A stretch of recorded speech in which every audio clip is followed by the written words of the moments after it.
Perdón la demora, un día típico hoy, ¿no? ¿Qué tema con el paro de los micros? Estuvo difícil, pero bueno, gracias a Dios pudimos llegar.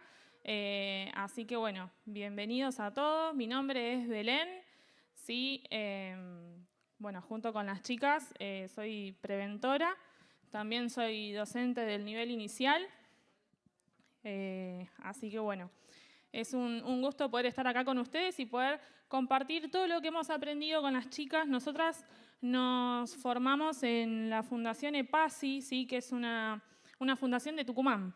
Hicimos el curso vía online, ¿sí? Y bueno, EPASI es una fundación que trabaja con todo este tema de la prevención. Hace más de 20 años vienen trabajando.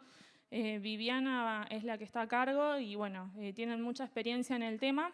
Y bueno, ellos son los que dictan los cursos para formar preventores y que bueno, cada preventor pueda desarrollar en su ciudad, en su localidad, el trabajo de la prevención, que es tan importante, ¿sí? Y que no se habla mucho del tema, ¿sí? Y bueno, vamos a comenzar con primero lo primero, a ver.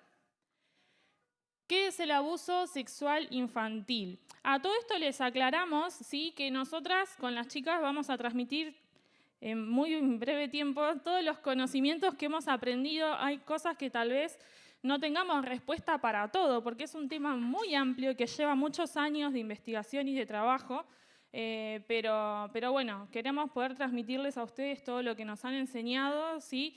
Y que ustedes también puedan poner en práctica y compartir con otros esta información que es tan valiosa, ¿sí? Comenzamos. ¿Qué es el abuso sexual infantil? Dice que son contactos e interacciones entre un niño y un adulto cuando el adulto utiliza al menor para estimularse sexualmente a sí mismo, al niño o a otra persona, ¿sí? Para que haya un abuso tiene que haber un adulto. Sí, cuando hablamos de abuso sexual infantil, nosotros nos vamos a abocar a lo que es infantil. También está el abuso sexual entre adultos, pero eso es algo que no nos compete a nosotros, sino que vamos a charlar lo que es cuando hay un menor de por medio.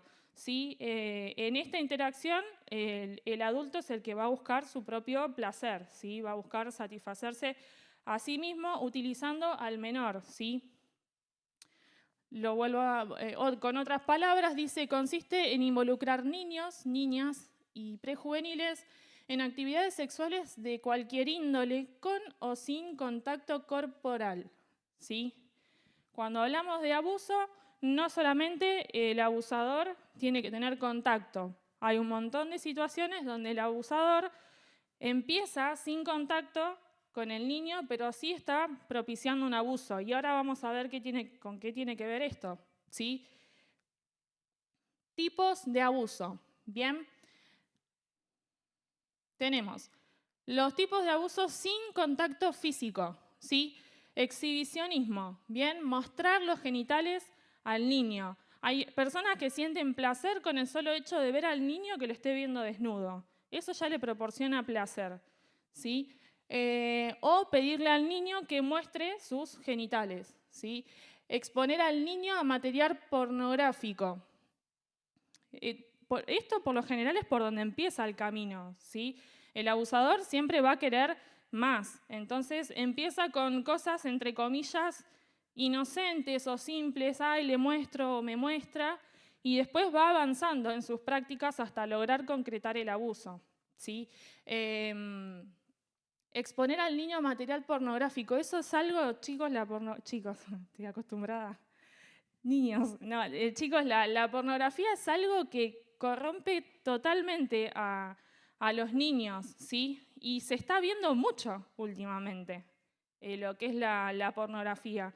He escuchado casos de niños que empezaban a tener trastornos incluso en su sexualidad por haber sido expuestos a material pornográfico desde muy temprana edad, ¿sí? Entonces, me acuerdo un caso también que yo hay una chica que sigo en Instagram hace mucho tiempo.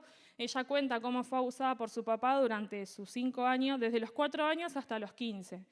Y ella contó que los primeros contactos con con el sexo era a través de ver películas, que el padre la ponía a ver películas con él y la hacía entrar a chats pornográficos de adultos y que ella interactuara con otros adultos. ¿Sí? Así empezó. Bien, tener conversaciones o llamadas telefónicas con el niño de contenido sexual. ¿Sí? Sabemos que la mente del niño no está preparada, no tiene todos los esquemas y las herramientas para entablar una conversación de adultos de índole sexual. ¿Sí? No tiene los conocimientos y las estructuras, la mente de un niño. ¿Sí? Después dice, obligar al niño a presenciar actos sexuales entre adultos. ¿Sí? Eso también suele pasar, esto hablando intencionalmente, ¿no? Pero muchas veces pasa, y esto es algo que lo aconsejo un montón, ¿sí? Cuando los adultos en sus casas, si tienen niños, sus hijos, qué importante que es cuando se tenga el momento de la privacidad y la intimidad en el matrimonio, que los niños no escuchen, menos que estén en la misma habitación, ¿sí? Yo sé que hay muchos que todavía duermen con los papás, que tienen su camita al lado. Bueno, buscar otro momento que no sea la noche. No sé, cuando están en la escuela, en el jardín, cuando están lo de un amiguito, lo llevan a lo de la abuela, no sé, busquen la manera porque parece que está dormido, pero no siempre están dormidos, ¿sí? Entonces, prestemos atención los papás. Yo también soy mamá, tengo dos nenes, uno de 4 y uno de 8. Y bueno, con esto hay que ser siempre muy cuidadosos, ¿sí? Yo sí les pregunto a ustedes si alguna vez escucharon a sus papás, no me contesten, no levanten la mano, pero estoy seguro que más de uno habrá escuchado, tal vez en la intimidad, a sus papás. Y siendo niños uno se queda como, ay, ¿qué pasó? El papá le está pegando, mamá está sufriendo al escuchar los gritos, los gemidos, lo que sucede. Entonces, vuelvo a repetir, esto es de manera intencional, ¿sí? Cuando se los pone a propósito, pero también está la otra que es sin querer y no nos damos cuenta, para que tengamos ahí presente eso. Después dice, utilizar a niños para la producción de material pornográfico, ¿sí? Eso también lo llevan a cabo muchos los que están en el comercio, que ahora lo vamos a ver más adelante, de lo que es la explotación sexual infantil. Y después está lo que es el voyerismo, ¿sí? Que es espiar. Espiar a los nenes mientras se están cambiando, mientras se están bañando. Es horrible. Yo he escuchado casos de niños que se sienten que no se quieren bañar porque saben que cuando se van a bañar es el momento donde aprovecha esa persona a espiarlos, a mirarlos. Así que bueno, es importante también enseñarle a los niños a que ellos tienen que cuidar su privacidad, ¿sí? Cuando van al baño, cerrar la puerta, cuando se están bañando. Ya cuando llegan a una edad más que pueden hacerlo de manera independiente, fomentar eso, ¿sí? La privacidad, la intimidad.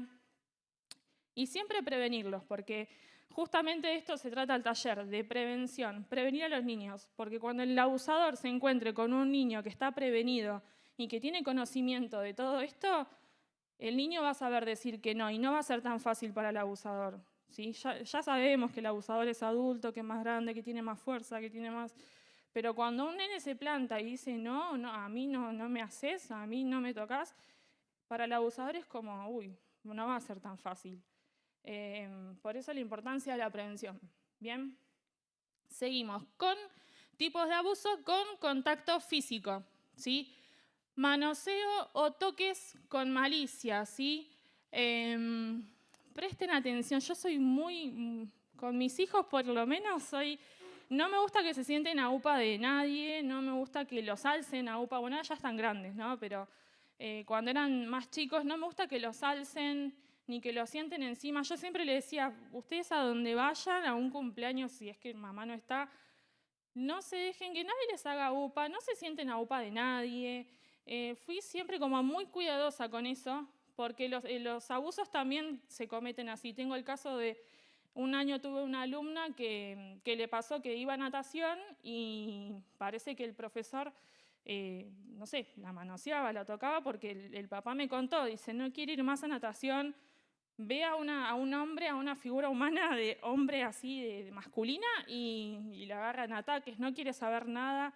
Y cada vez que le decía ir a natación, le agarraba un ataque que no quería.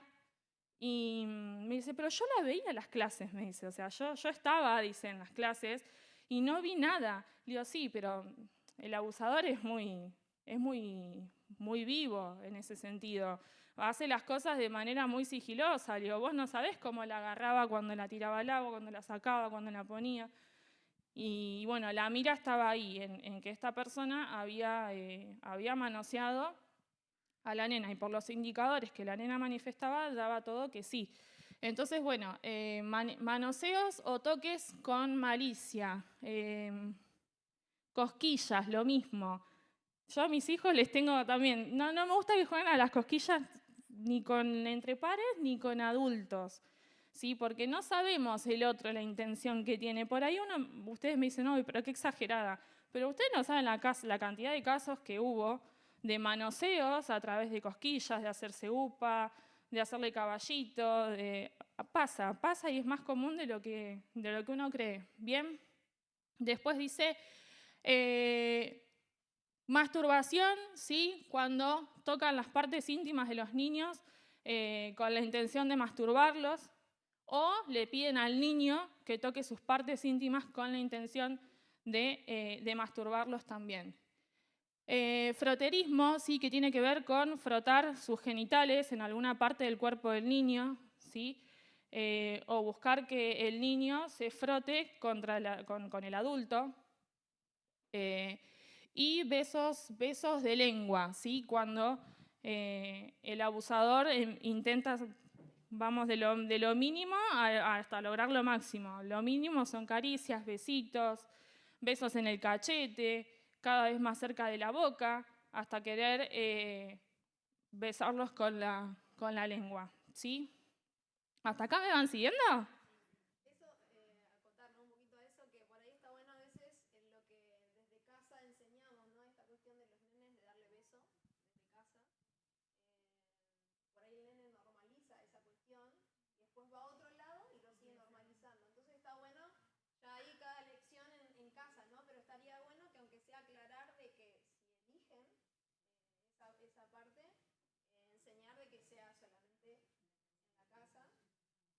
Porque esas cuestiones a veces son algo que facilita mucho más.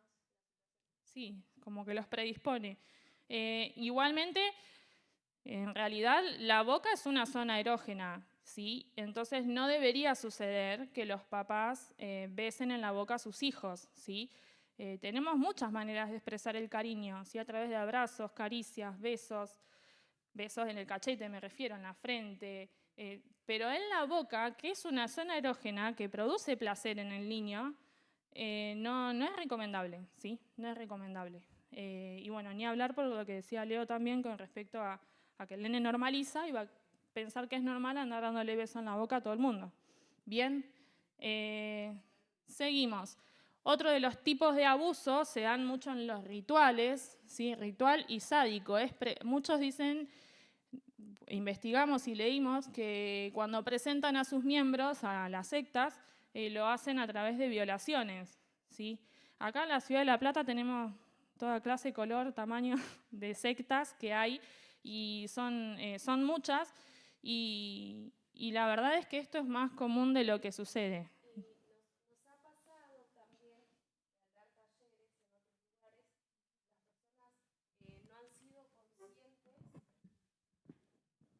Perdón, Mel. Sí. No han sido conscientes de estas cosas, a veces se van enterando de que quizás su vida formó parte de algún tipo de abuso. Entonces, sabemos que hablar de estos temas es movilizante, así que bueno, después va a haber un tiempo de preguntas, pero bueno, nos pasó de dar un taller y una persona nos dice, yo no sabía que había sido abusada en este tipo de ritual. Y nos empezó a desglosar la manera en que lo abusaron, porque lo llevaron a un lugar así. Y bueno, sin más, la zona del norte es donde también suele pasar. ¿Vieron el caso de Ramoncito? No sé si lo tienen sabido. Ese niño murió violado en un ritual sádico, ¿sí? Así que es importante poder conocer todas estas cosas, asesorarnos y ayudar también, porque es muy movilizante esto, ¿sí? Bien, sí. Es más común de lo que se cree, de lo que se cree. Y es toda una cadena, porque la persona ingresa a esa secta, el niño ingresa a esa secta, es abusado, ese niño en algún momento se va a convertir en adulto, vamos a ver más adelante las consecuencias que tiene un abuso. Y es toda una cadena completamente satánica, completamente diabólica, todo lo que es la red, ¿sí? Cómo empieza el abuso en una casa y cómo se va extendiendo en las generaciones, ¿sí? No es algo que pasó una vez y ya está, no, se repite la historia. Y bueno, para porque me voy de tema, si no, seguimos. Con las chicas dijimos, vamos a centrarnos cada una en su tema porque es tan amplio para hablar y hay tantas cosas, pero vamos a continuar con los tipos de abuso, ¿sí? Explotación sexual comercial, ¿sí? Prostitución. ¿Cuántas veces hemos leído en las noticias que desaparecen niños, niñas, la trata de niños? Esos niños, lo más probable es que caigan en manos de red de pedófilos donde los prostituyen, ¿sí? El turismo pederasta, no saben la cantidad de dinero que mueve el turismo de explotación infantil, ¿sí? Así como van de viaje y conocen los paisajes, los lugares, esa gente también busca, bueno, a ver dónde hay prostíbulos, donde hay niños. Es tremendamente horrible y pasa, ¿sí? Participación en pornografía, que es lo que decíamos hoy. Me acuerdo de un caso, leímos con las chicas en un libro de que había un padre de familia común, corriente, una familia tipo, y un día la madre con la hija se querían mirar videos de una película y fueron a buscar a la habitación la valija donde tenían todas las películas para ver, y encontraron una que había un montón de CDs y de videos. Entonces la chica pensó que eran los videos de los 15 de ella, de la fiesta, así que se prepararon con la mamá para mirarlos y cuando los pusieron eran todos videos de pornografía infantil, ¿sí? Que estaban en la habitación del matrimonio. Entonces cuando lo ven entran las dos en shock, en un ataque de rabia, de enojo, porque bueno, el marido, padre de familia, era un pedófilo, ¿sí? Y tenía muchísimo material pornográfico en su casa. Y no solo eso, sino que la nena más chica cuenta a raíz de esto que el papá la filmaba cuando se bañaba. O sea que los videos de esa nena andaban circulando por todo el mundo, mientras se bañaba y se cambiaba, ¿sí? Pasa hasta en las mejores familias esto. Participación entonces en pornografía y trata de personas, que es lo que decíamos hoy. Bien, después tenemos el ciberabuso, ¿sí? La sextorsión. Dice que es amenaza de revelar información íntima sobre una víctima a no ser que ésta pague al extorsionista, ¿sí? Esto pasa por ahí más en lo que es adolescentes, ¿sí? No tanto en niños, sino los adolescentes que están más involucrados en las redes sociales. Cuando conocen a alguien que creen que tiene su misma edad y está tratando con un pedófilo y el pedófilo le empieza a decir, bueno, mándame fotos, o le manda a él fotos, y así empieza toda la cadena de lo que es meterse en la terrible red de pedofilia, porque esas fotos circulan, ¿sí? En el mundo de los pedófilos, y a su vez pasa esto, ¿sí? Que el pedófilo va a buscar también su recompensa, digamos, económica para no divulgar esas imágenes que sabemos que se divulgan de todos modos por más que pague o no pague, ¿sí? Después tenemos el sexting, que es el sexo a través de mensajes de texto. Vuelvo a repetir, si tienen adolescentes en casa, preadolescentes, controlen el celular, controlen las redes sociales. Yo sé que a ellos les súper molesta. También trabajo en mi iglesia con adolescentes, soy líder de adolescentes y conozco, hace muchos años, acá tengo un adolescente, mirá, que era que creció el adolescente, ya está ahí sentadito. Por eso digo que tengo un par de años en el asunto y sé que a los adolescentes les molesta un montón que los padres les estén encima, que les estén revisando las cosas, pero en estos tiempos es necesario, ¿sí? Porque nosotros no sabemos con quién se está relacionando, no sabemos con quién está hablando y qué información le está dando, ¿sí? Entonces, controlemos a los adolescentes en casa, ¿sí? Después tenemos el grooming, ¿sí? Que es contactar a un niño por medio de redes sociales con la intención de preparar el terreno para el abuso sexual, ¿sí? ¿Cuántas veces hemos visto, yo he leído noticias en donde el abusador planea un encuentro previo a todo el cortejo de ¡ay, qué linda que sos! Vamos al cine, vamos. Y cuando se encuentran no era un chico de su edad, sino que era un adulto dispuesto a efectuar el abuso, ¿sí? Por eso digo que hoy en día abramos los ojos y cuidemos mucho a nuestros adolescentes, preadolescentes, ¿sí? Después tenemos los indicadores físicos, ¿sí? ¿Cómo nosotros nos damos cuenta que un niño está siendo abusado?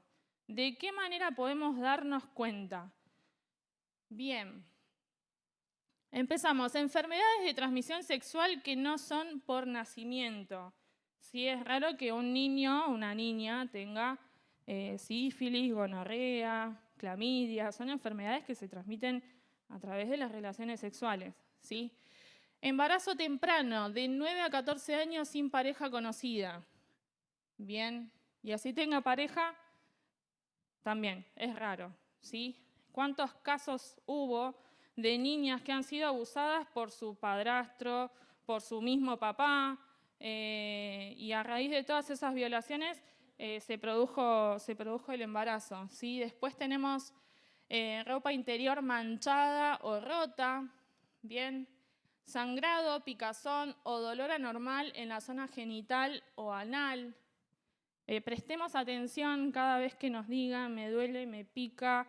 Yo soy docente también y desde que me formé como preventora, el año pasado, no, el anterior creo que lo hicimos, ¿no? 2021 me parece. Como que esto me abrió más los ojos. Si bien antes era consciente de que existía el abuso sexual infantil, pero cuando me capacité y abrí el ojo y cada cosa rara que veo enseguida anoto. Y bueno, y gracias a Dios no me pasó todavía de tener que identificar un caso de abuso yo por mi cuenta sola. Sí, con la familia sí me pasó, pero sí abrir los ojos, ¿sí? Cuando manifiestan estas cuestiones. Hallazgo de objetos pequeños en la vagina o en el ano. Tricotilomanía, que es cuando se arrancan los pelos de la cabeza o de las cejas, ¿sí? Ese niño de alguna manera está manifestando que algo le pasa. No es normal que un niño se arranque los pelos así porque sí. Está queriendo llamar la atención, está queriendo demostrar algo que no lo puede poner en palabras. Entonces la manera que encuentra es esa, arrancarse los pelos, ¿sí? Regresión en fases del desarrollo que ya había alcanzado, ¿sí? Los nenes cuando llegan a una cierta edad, que dejan los pañales, que ya no se hacen más pis porque controlan, se vuelven otra vez a hacer pis y uno dice, bueno, pará, tenés 9 años, te hiciste pis en la cama, te venís haciendo pis todos los días, ¿qué pasó? No ir al reto, no retarlos por lo sucedido, sino conversar, ¿qué pasó? ¿Por qué lo hiciste? ¿Te está pasando algo? ¿Sí? Porque esa es una manera que ellos tienen de expresar. El cuerpo habla, cuando las palabras no salen, el cuerpo habla. Incluso nos pasa a nosotros los adultos. Vieron que cuando estamos por ahí con problemas o situaciones que no las podemos hablar, enseguida nos empieza a doler la panza, la cabeza, aparece esta enfermedad, aparece esta otra, porque el cuerpo habla, ¿sí? Y encopresis, que es cuando no pueden mantener la materia fecal, se hacen caca encima. Sí, me acuerdo, una compañera me contó que el sobrino de ella fue abusado por su papá y en el jardín le habían dicho que se hacía caca encima. Se iba a un rinconcito, se agachaba y se hacía caca encima. No. Hay veces que es intencional, sí, que van y lo hacen a propósito, y hay veces que no se dan cuenta y se hacen encima. Fíjense en que cuando un niño es violado con penetración anal, toda la que es la zona, no soy médica, ¿no? Pero por cuestiones de sentido común, todo lo que es la zona anal queda completamente sensibilizada, lastimada, y tal vez los reflejos que uno tiene normales para ir al baño se pierden a raíz de los reiterados abusos, ¿sí? Entonces, la zona pierde sensibilidad y no se dan cuenta a veces que se hacen caca encima. Entonces, bueno, uno de los indicadores es este, ¿bien? Indicadores conductuales, ¿sí? Ya vimos los indicadores físicos, ahora vamos a ver en la conducta de los niños cómo hacemos para darnos cuenta que algo está pasando. Relato de abuso sexual sería el ideal y es el que menos pasa, porque en realidad un nene de 6 años no te va a venir a decir, a mí me abusaron, porque no sabe ni lo que es un abuso, te lo va a decir con otras palabras, en el mejor de los casos que te lo diga, porque por lo general no lo pueden poner en palabras y aparte tengamos en cuenta que el abusador es un manipulador y lo que va a trabajar es acá también. No lo cuentes, porque si vos le hablás, a mamá la vas a poner triste, porque a papá se va a enojar, porque yo la voy a matar a tu mamá, voy a matar a tus hermanos, voy a matar a tu abuela, y empiezan con toda la psicológica. Entonces, el nene obviamente que no va a hablar por amor a los demás y se va a encontrar sometido a aguantarse todo eso por amor a los demás, ¿sí? A raíz de todas estas mentiras. Por eso que cuesta un montón que un nene confiese. Incluso nosotras en el ámbito docente, por más que nos demos cuenta que un niño está siendo abusado, si el nene no nos dice que está siendo abusado, nosotras no podemos hacer nada. Es terrible eso. Necesitamos sí o sí la declaración y la confesión del niño, del menor. Si no, no podemos actuar. Y ahí entra en juego lo que le decía, la manipulación del abusador, que a veces es tan grande, que los nenes no hablan. Cuesta un montón que puedan hablar, ¿sí? Después, abuso o intento de abuso a otros niños, ¿sí? Cuando un niño es abusado, por lo general, va a intentar repetir esa misma conducta con sus pares, ¿sí? Se le va a tratar, no sé, de subir encima, de frotar sus genitales con el cuerpo de un compañerito, va a buscar esas mismas prácticas, hacerlas. Justo ayer hablábamos con las chicas mientras estábamos preparando todo esto y Daniela contaba de un caso de un nene que fue abusado por un adulto y con penetración anal, y el adulto le decía, vos esto mismo lo tenés que ir y lo tenés que hacer a otros, le decía. Entonces, el nene en esa confusión no sabía si estaba bien, si estaba mal. ¿Por qué lo tengo que hacer? Bueno, lo hago porque me lo dijeron. Entonces, fíjense en la malicia del adulto y la mente perversa del adulto que incitaba a que este nene haga lo mismo con otros. Y nosotros no sabemos si ese abusador, cuando fue chico, también fue abusado por otro que también le dijo lo mismo. Cuando esto que yo te estoy haciendo vos andá y hacéselo a los demás también. Por eso le digo que es toda una cadena. Lamentablemente es toda una cadena. Bien. Comportamiento muy obsesivo en relación al sexo, en conversaciones, dibujos, bromas. Abramos los ojos cuando vemos y los oídos, cuando vemos que los niños charlan y juegan y comentan con cosas que son de índole sexual que no tendría que corresponder por la edad, ¿sí? Que no es típico de la edad que los niños hablen de sexo ni hagan chistes de sexo. El otro día una alumna me dijo, Señor, ¿qué es ser virgen? Yo me quedé. ¿Dónde escuchaste eso? Fulanita le digo, ¿dónde lo escuchaste? No, porque mi hermano lo dice. Tiene un hermano adolescente. Bueno, ahí me tuve que sentar a hablar con ella y en la medida de lo posible explicarle qué significaba eso. Y ahora la estoy siguiendo, obviamente. Estoy ahí pendiente de sus conductas, de cómo habla, cómo se expresa, a qué juega, cómo dibuja. No le pierdo el rastro. Pero bueno, lo único que ella me supo decir era eso, que es ser virgen. Que bueno, puede ser que ella lo haya escuchado del hermano hablando con otro amigo, porque bueno, son adolescentes y los adolescentes sí tienen ya manejo. Lamentablemente ya tienen más manejo de lo que es contenido sexual y palabras o chistes que tengan que ver en relación a lo sexual, pero un nene de 5 años no es normal, ¿sí? que sea frecuente, me refiero. Después, masturbación excesiva en público. Fíjense en que el nene, cuando es abusado, su psiquis queda tan alterada que ya no es consciente muchas veces de las cosas que hace. Entonces pueden estar, no sé, en una plaza y él puede estar sentado en un banco frotándose. O puede estar en el jardín o en la escuela y tocándose los genitales.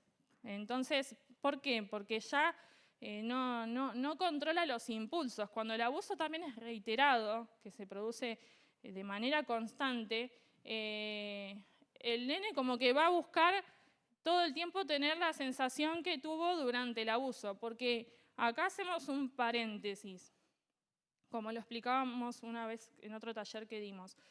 Lamentablemente, en un abuso, hay veces que el niño también siente placer, ¿sí? ¿Por qué? Porque están tocando sus partes íntimas, ¿sí? Y obviamente el abusador, como vimos anteriormente, a veces también busca que el nene sienta placer. Entonces lo va a buscar masturbándolo, por ejemplo, o haciéndole sexo oral, ¿bien? Entonces, lamentablemente, el nene siente placer en el abuso, más allá de que esté confundido, de que no sepa por qué me está haciendo esto, si me dice que me quiere, pero a mí me duele, me lastima, me hace mal, pero a la vez me gusta. Se produce toda una confusión en la mente del niño, pero no deja de a veces sentir placer, ¿sí? Entonces va a buscar replicar ese placer por cuenta propia, ¿sí? Y ahí entra todo lo que es masturbación excesiva en público. No tiene pudor de decir, me están mirando, no importa, es como que necesita hacerlo, ¿sí? Juegos sexuales repetitivos con muñecos, juguetes, animales que exceden la exploración natural, ¿sí? Cuando vemos que hay alguien que está jugando con muñecos que tienen relaciones sexuales, que se dan besos, que se hacen sexo oral, que se mueven así y que esos juegos son la réplica de un hecho sexual, ahí algo pasó, algo vio, algo miró, algo le hicieron, porque no es normal que un nene juegue de esa manera excesivamente, ¿sí? Bien, comportamiento sexual manifiesto, seductor con adultos. Cuando el niño intenta seducir de alguna manera al adulto, vuelvo a repetir, la psiquis del nene queda totalmente alterada después de sufrir abuso, ¿sí? Entonces, no sabe qué está bien, qué está mal. Entonces, va a buscar, muchas veces pasa esto, ¿sí? De que intentan seducir al adulto, ¿bien? Evade o teme a alguien en particular o a un lugar o quiere pasar demasiado tiempo con esa persona. Acá presten atención, respetemos cuando el nene dice no quiero ir o no me quiero quedar a dormir o no quiero ir para allá. O por el contrario, quiere estar todo el tiempo con un adulto que vos decís, tanto, todos los días querés ir, todos los días querés... O la insistencia, llévame, quiero ir. Cuando están esos dos extremos hay que prestar atención. Jamás obligar a un nene a darle un beso a alguien cuando no quiere. Y yo lo digo porque yo antes era así. Antes, saludá, no sea maleducado, dale un beso. Y a veces el nene no quiere porque es tímido. Y nada más porque es tímido. Y hay veces que no quiere porque le está dando un beso al abusador. Entonces, no obliguemos nunca a los nenes a darle un beso a alguien con un simple hola, ¿qué tal? Ya está. Si el nene no le quiere dar un beso, menos que menos llevarlo a la casa de alguien y dejarlo solo cuando no quiere. El caso de esta chica que yo les contaba hoy, de Micaela, tiene ella un grupo que se llama Por una infancia sin dolor. Ella cuenta todas sus vivencias. Y ella decía, se llegaban los viernes en la escuela y a mí me agarraban ataques de pánico. Me hacía pis encima, empezaba a gritar. Y ya estaba en la secundaria ella, ya era grande. Y porque yo sabía que me esperaba el fin de semana con mi papá y era donde se producían los abusos, pues estaban los papás separados. Y dice, nadie hacía nada, en la escuela nadie hacía nada. Me entregaban a mi papá porque es mi papá y lamentablemente pasa así, ¿eh? Si el papá, por más que sea un abusador, obviamente nosotros no lo sabemos, ¿no? Pero si el nene no se quiere ir con el padre, nosotras como docentes se lo tenemos que entregar igual, a menos que haya una orden judicial que nos impida entregárselo al papá. Pero el papá y la mamá siempre lo pueden retirar porque son son los padres biológicos. Entonces, lamentablemente, a esta nena la entregaban todos los viernes con su papá y ella demostraba y manifestaba que no quería, y bueno, la escuela nunca investigó, nunca hizo nada, un desastre en ese sentido. Porque bueno, algo pasa, si semejante ataque hace la nena antes de irse con su papá, es porque algo está pasando. Incluso la psicóloga también, ella cuenta que se lo decía a la psicóloga y la psicóloga le decía que era capricho, que no quería estar con el papá, que quería estar con la mamá. Bueno, tremendo. Hay mucha gente que no se compromete con esto, pero bueno, otro tema y no me quiero ir de tema. Volvamos. ¿Evade o teme a alguien en particular? Bien, ese ya lo leímos. Vamos llegando al final de mi parte. Ay, puede ser que lo apagué. Ahí está. Lo había apagado. Cambios bruscos de ánimo, depresión, irritación, agresión, pasividad, culpa. Cuando vemos que un nene cambia de ánimo constantemente o un adolescente que está bien y a los 2 minutos está mal y después es súper amoroso y después es súper agresivo, pero cambios bruscos, digo, porque, a ver, todos tenemos nuestros días que estamos bien, días que estamos medio, días que no me mires, no me hables y días que somos todo amor y paz. Pero cuando en un niño se da todas estas cosas en un lapso de 10 horas, 8 horas, que cambia bruscamente todo el tiempo, bueno, algo está pasando, ¿sí? Promiscuidad, ¿sí? Y aunque lo nieguen, la mayoría de los homosexuales sufrieron abuso en su infancia. El 84%. Y aunque digan, no, nada que ver, es así. ¿Sí? Mismo con las lesbianas, ¿bien? Depresión, pensamientos o intentos de suicidio, autoagresión. Bien, bueno, la chica esta, Micaela, que yo les contaba del papá, ella a raíz de un intento de suicidio quedó internada. Ahí ella logra contar que era abusada por el padre. Ya había tenido 2 intentos de suicidio, en el segundo ahí logró sacar a la luz todo lo que vivía. Pero bueno, hay veces que decimos, ay, un chico tan bueno, ¿qué pasó que se suicidó? Y bueno, seguramente una de las probabilidades es que haya sufrido abuso, ¿sí? Trastornos del sueño, pesadillas, fobias. Como les decía, el psiquis del niño queda tan trastocado con los abusos que es constantemente las pesadillas. Tener sueños que se repite el abuso o soñar con el abusador o no poder dormir. Esta chica Micaela decía, yo no dormía, yo escuchaba que mi papá abría la puerta de mi habitación y ya era una tortura, pues yo ya sabía lo que se venía. Entonces no dormía, ella estando alerta para ver si llegaba ese momento. Y bueno, después a lo largo de toda la vida las pesadillas constantes o los recuerdos o volver a vivir los flashbacks, lo que se dice volver a vivir, volver a recordar todo lo sucedido.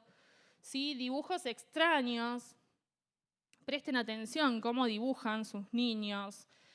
Cuando hacen dibujos marcando las partes genitales, como por ejemplo acá, no se ve muy bien, pero es el dibujo de una nena de 5 años que fue abusada por su papá biológico y ahí vemos cómo le marcó bien el pene. Entonces cuando vemos que los niños hacen dibujos y marcan mucho en las partes genitales es porque algo vio, ¿sí? Porque algo sucedió o está sucediendo y la manera que tiene de expresarlo es a través de los dibujos. Esta chica Micaela también hacía un montón de dibujos que incluso le sacó foto y las maestras nunca nada. En toda su trayectoria escolar, ni fu ni fa, lamentablemente. Entonces, prestemos atención a los dibujos que hacen los niños, ¿sí? Problemas de higiene y aseo personal. Usa a veces doble ropa interior o ninguna. Doble ropa interior con el pretexto de decir, bueno, si me pongo 2 bombachas, capaz que no me va a hacer nada, porque tengo 2. En su mente infantil e inocente tiene esa creencia, ¿sí? Sentimientos de suciedad y necesidad de ducharse varias veces al día, descuartiza animales vivos, aparición de dinero o regalos que se desconocen su origen, ¿sí? Cuando pasan estas cosas, prestemos atención porque no es normal. Algo está sucediendo, ¿bien? Hasta acá llegó la parte de los indicadores, que es un abuso, los tipos de abuso, y vamos a continuar con la otra, ¿sí? La otra parte. De este bloque, del bloque que hablamos recién, ¿tienen alguna duda? ¿Quieren preguntar algo? Sí, ¿cómo no? ¿Esa?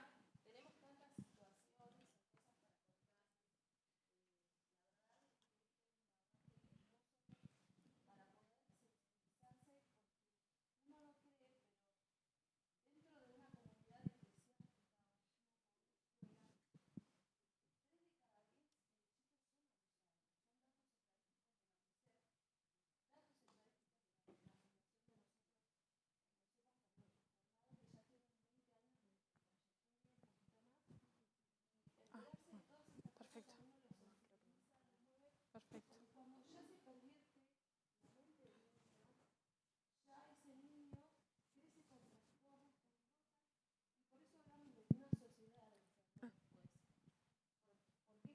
Perfecto. Entonces es importante, perfecto, siempre es importante poder asesorarnos de esto, así que todas las inquietudes que tengan en base a la experiencia, al conocimiento de lo que nosotros nos vamos formando, nos pueden hablar, o también si quieren por ahí, tengo esto para contar, pero me da un poquito de vergüenza o siento cierto pudor, se pueden acercar y hablar con nosotros. Gracias a Dios, la Fundación cuenta con un equipo interdisciplinario también para asesorarles, así que bueno, todo lo que necesiten estamos a su disposición.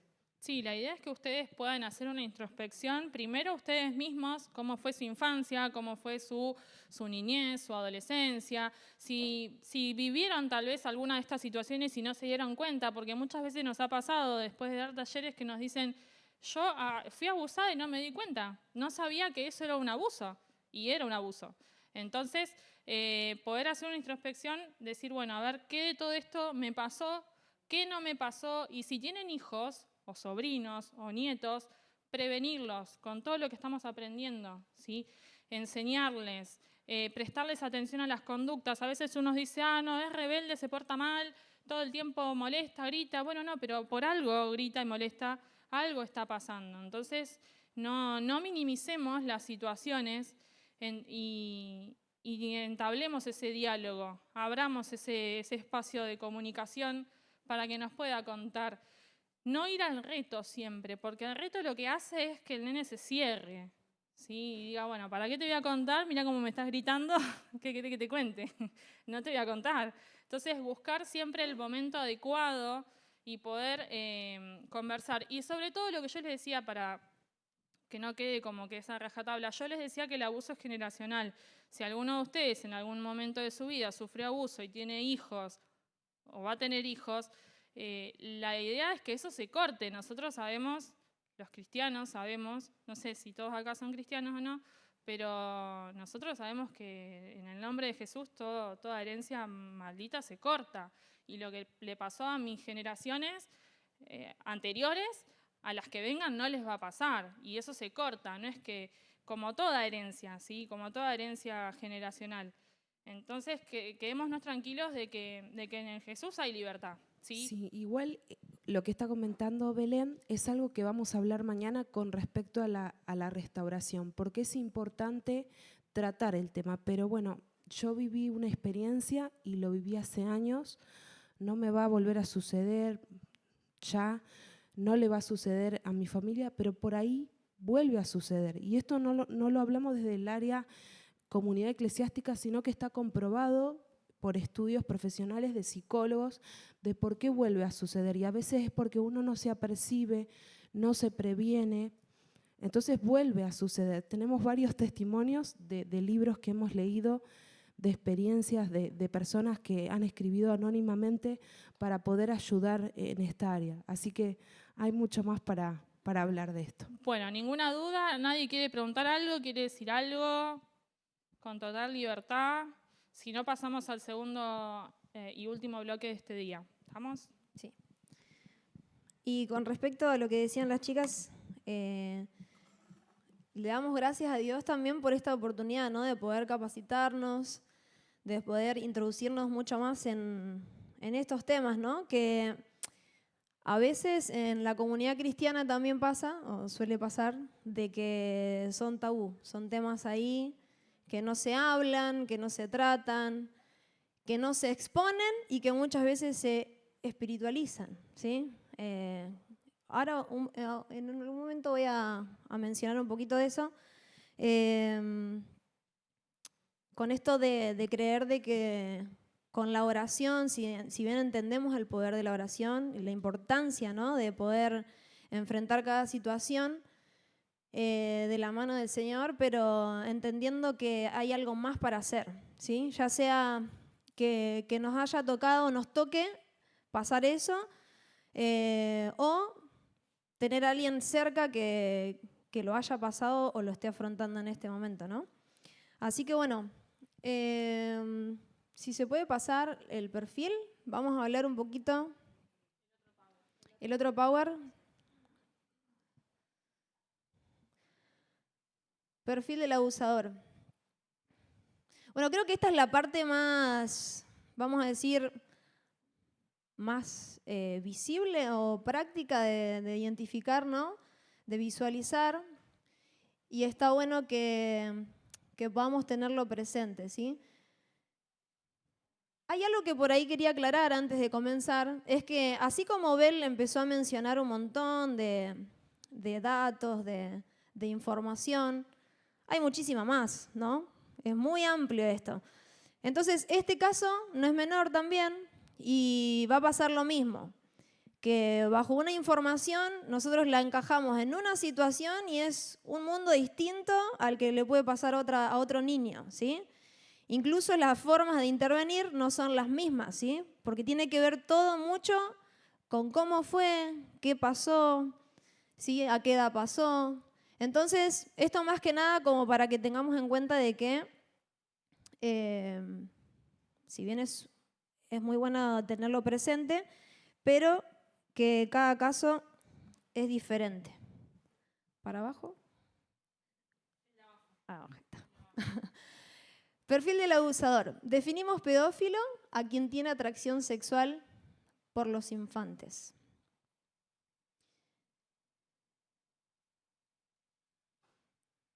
Bueno, vamos a ir de lleno a esto, ¿sí? Y ahí vamos a ir hablando un poquito en introducción a esto. Es un adicto sexual. Así como hay distintas adicciones, esa es la explicación más fácil que podemos encontrar a este caso, ¿sí? Es un adicto sexual. Busca profesiones, oficios para estar con los niños o las niñas. Digamos profesiones, pero a veces los podemos ver desde el oficio. Se escucha mucho en las escuelas, no sé si han visto casos en las noticias, de que el portero abusó de, ¿no? No solamente es ahí profesionales, que ese es un caso.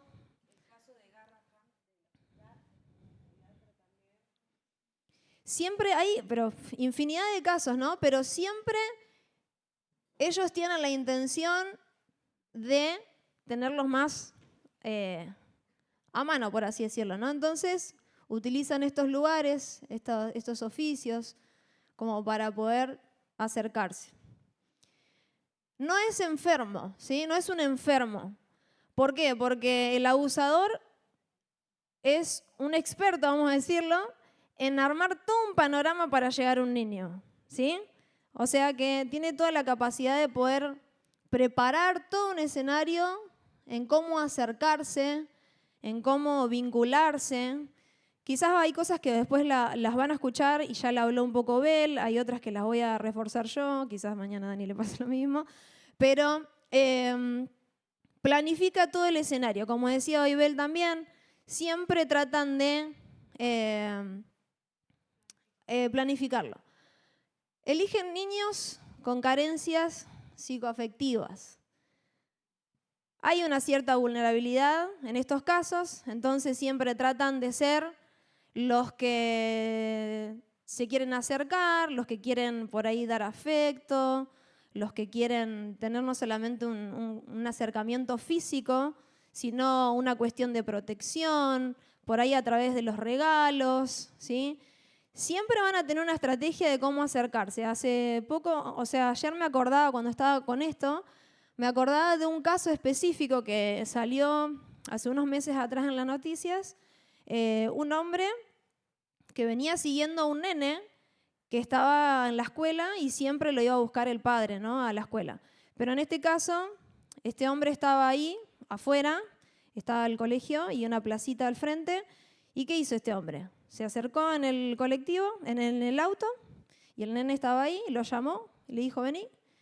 ¿Y qué hizo? Usó la estrategia de un billete de plata, dinero, ¿sí? Entonces, ¿qué hizo? Le dijo, ¿querés ganarte 100 pesos? Y el nene, ¿qué dijo? Sí. Porque a un nene, obviamente, le decís hasta capaz 50 pesos y va a quererlo. Entonces, aceptó y le dijo, pero a cambio de que vos me des un beso, ¿sí? Entonces, ese fue el método que en este caso esta persona, después salieron las noticias justamente porque, bueno, desencadenó de que era un abusador, pero en este caso para hacer énfasis, ¿no?, en que siempre trata de acercarse, como les decía, de un montón de maneras y esa puede ser una. Como Bel también contaba otros casos hoy anteriormente. Parece un o una ciudadana común, puede ser heterosexual, bisexual, homosexual, puede ser esposo, padre o madre de familia. Si no nos olvidemos de que uno a veces dice abusador, pero hay mujeres que también están en la misma. Y es un dato importante también a tener en cuenta porque a veces uno tiene la mirada hacia afuera, ¿sí? Porque nos parece un poco ilógico, ¿no?, a veces de que en nuestra propia casa o nuestra familia pueda pasar, pero hay una gran realidad de esto, de que muchas veces, y hay un gran porcentaje de que en realidad esto se genera con vínculos muy cercanos, ¿sí? Después, no siente dolor, todo lo contrario, no tiene empatía, está privado de todo sentimiento de asco, de vergüenza, de arrepentimiento, similar a un psicópata. Son reincidentes, es decir, de que si lo hicieron una vez, probablemente lo hagan muchísimas veces más, ¿sí? Y la edad en que prefieren empezar a abusar es a los 4 o 5 años, pues son más vulnerables y no pueden identificar claramente qué está bien o qué es abusivo. Me acordaba de uno de los testimonios que leímos con las chicas que la mamá estaba bañando a la nena de 4 años y en un momento la nena le dice que le diera besos en la vagina. Entonces la madre se horrorizó cuando escuchó esto y le dice, pero no, eso no está bien, ¿cómo voy a hacer eso? Sí, dice, como el abuelo que me hace eso. ¿Qué pasaba? El abuelo la cuidaba porque la madre era madre soltera, entonces el abuelo cuidaba a la nena mientras la mamá trabajaba. Y en ese lapso de tiempo se producían los abusos. Entonces, para la nena eso estaba bien y era algo normal, 4 años, o sea, su mente no estaba discerniendo porque no tenía la edad madurativa para discernir qué estaba bien o qué estaba mal. Se lo hacía a su abuelo, que por lo general los abuelos son atentos, cariñosos, juguetones. Por lo menos la nena no manifestaba no querer estar con el abuelo, porque nunca le dijo nada. Simplemente pasó esto de que así como el abuelo le daba besos en la vagina, ella se lo pidió a la mamá. Entonces ahí vemos un claro ejemplo de cómo los abusos suceden dentro del ámbito familiar a una edad muy temprana donde el nene no sabe distinguir qué está bien o qué está mal, ¿sí? Por eso es tan importante lo que decía Belu un ratito antes de terminar, es de que, aparte de que le saquemos provecho hoy nosotros, una mejor manera de prevenir es a los niños enseñándoles desde ya. Y no hay que buscar tanto la forma en cómo bajar esto que estaban enseñando, lo que hoy aprendimos, cómo hacer para bajárselo. Hay que ser claros y hablarle porque ellos entienden todo. Entonces, como decía Abel, en mi caso yo no tengo hijos, pero mis sobrinos pobres están ahí como les pedí permiso a los padres y me dijeron que sí, que son mis hermanos. Y también trato de hablar y he hablado. Y por ahí una de mis sobrinas, las más grandes, me dice, tía, pero, por ejemplo, cuando la he dejado que vaya sola a hacer un mandado, bueno, pero yo voy a estar en la esquina y cualquier cosa me dicen, tía, como, no. O sea, como que ellos empiecen a normalizar esta situación también de que hay cosas que son normales y otras que no.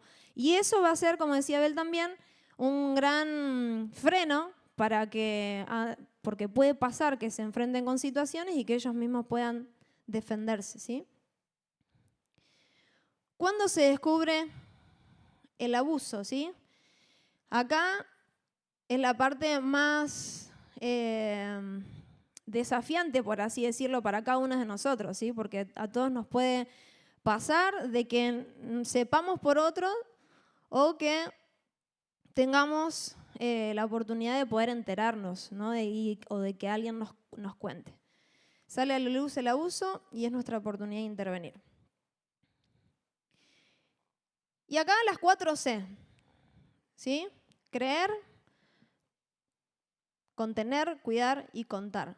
Generalmente se van a dar como, por así decirlo, 2 escenarios, ¿sí? Que nos puede pasar.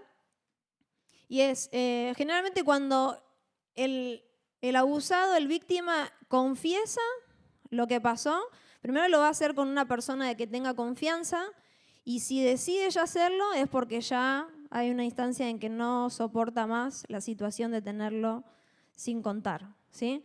Entonces, cuando el víctima busca a alguien de confianza para poder confesarlo, para poder sacar a luz esto, ahí se genera como el primer vínculo que vos y yo podemos tener, ¿sí? Y es uno de los más importantes, por así decirlo, en principio, para que nosotros podamos abordar esto. Y a veces no es solamente decir, no me acuerdo lo que dijeron, ¿no? Algo súper importante es la contención emocional que podemos tener a través de esa cercanía. Si fueron a vos o si fueron a mí es porque encontraron confianza, porque no saben el opuesto de eso, lo difícil que es no tener a alguien en quien confiar y llevar eso adentro por años, ¿sí? Entonces, eso es algo que por ahí pasa rápido como información, pero es algo importante que nosotros podamos llegar a ser de mucha bendición para estos casos. Entonces, el primer vínculo es ese. ¿Y nosotros qué tenemos que hacer? Primero, tratar de acompañarlos. Ser una persona que los protege, ¿sí? Que los contiene, que los afirma, que les dice que todo va a estar bien, ¿sí? Nosotros vamos a cumplir ese rol y en lo posible tratar de seguir profundizando en eso y darle nosotros una continuidad, porque probablemente eso quede ahí y en el principio de la declaración sea una información muy por arriba, porque obviamente el niño o la niña tiene vergüenza, tiene miedo. Entonces son esos los parámetros con los que cuenta para poder confesar algo, ¿sí? Otra de las cosas que puede pasar a través de esto es que lo cuenta, nosotros le creemos que no es menor, ¿sí? Como decía, es algo súper importante. Hay muchos casos que cuentan, confiesan y no encuentran eso. Por eso es algo muy importante que nosotros, aunque sea algo menor, nosotros podamos decir, te creo, te voy a acompañar, ¿sí? Y si puedo intervenir en algo más, genial. Entonces eso es importante. Y también lo que iba a decir es que puede pasar de que haya como esto de retraerse y arrepentirse y retractarse de lo que dijo. Y eso nosotros tenemos que entender que es por un motivo de miedo, ¿sí? Ahí se activa el miedo ante la confesión. ¿Por qué? Porque como habíamos dicho anteriormente en otros casos, siempre está la manipulación del abusador, las amenazas, ¿sí? Y un víctima tiene que atravesar toda esa situación como para poder tomar el valor de poder confesar. Por eso, otra de las cosas que son palabritas que yo pondría, digamos, ¿no? Como para que nosotros podamos tener, creerle, afirmarlos, ¿sí? mostrarle el valor de su vida. Por eso decía, es tan importante la contención emocional que nosotros podemos darle, ¿sí? Contenerlos, acompañarlos, cuidar. Y otro de los casos que puede pasar, contrario a esto, es aquel que por ahí no confesó, ¿sí? Pero nosotros notamos que hay como estos indicadores físicos que decía Abel hoy, ¿sí? O conductuales que hacen que nosotros empecemos a observar, ¿sí? Entonces, ¿qué es lo que podemos hacer? Empezar a acercarnos de la misma manera, tratar de ganar confianza, generar diálogo, cercanía, porque, como decía Abel también, estoy reiterando, repasando, ¿no? Va a pasar de que como son chiquitos, obviamente, depende de la edad, no siempre van a ponerse a hablar. Depende de la edad, pero bueno, la confianza es lo primero que nosotros tenemos que ganar para poder acercarnos y poder empezar a indagar, ¿sí?, sobre lo que estamos viendo.